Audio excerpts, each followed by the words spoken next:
Gift Online TV kuzungumzia habari za kimichezo, kijamii, lakini pia habari za kiburudani. Kiungo wa zamani wa Singida Black Star Morris Chukwa amekamilisha usajili wa maajabu kwenda klabu ya Juai inayoshiriki ligi kuu nchini Lebanon kwa mkataba wa miaka 2. Uhamisho uliompa jeuri kubwa ya kifedha. Morris ambaye kwa muda mrefu alikuwa akihusishwa na mabingwa watetezi wa ligi kuu bara Yanga ametimkia Lebanoni baada ya kuwekwa mezani kitita kinachokadiriwa kufikia shilingi bilioni 1.8 kama ada ya usajili akiwa mchezaji huru. Mbali na ada hiyo ya usajili, kiungo huyo alikuwa na msimu bora atakuwa akipokea mshahara wa shilingi milioni 90 kila mwezi. Hesabu za mshahara pekee zinamfanya kuvuna shilingi bilioni 1.8 kwa mwaka na kufikisha jumla ya shilingi bilioni 2.16 ndani ya miaka 2 ya mkataba wake. Ukijumuisha na ada ya usajili, Morris anaondoka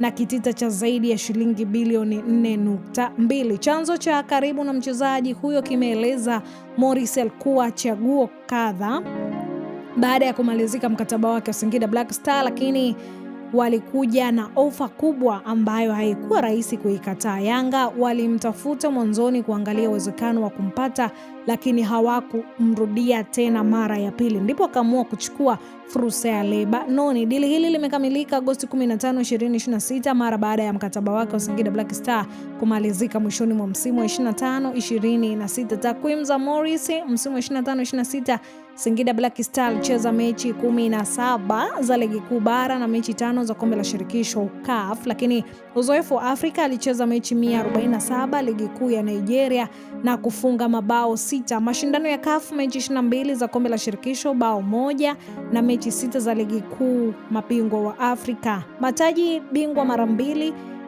wa NPFL akiwa na Aqua United 2020-2021 na River United 2021-2022. Uhamisho huu unamfanya kiungo huyo mwenye umri wa miaka 24 kuanza ukurasa mpya katika soka la kimataifa, huku akiongeza uzoefu mkubwa kwenye taaluma yake. Basi endelea kusubscribe, kushare, kulike, ili comment ili uzidi kufahamu nini ambacho kinaendelea zaidi.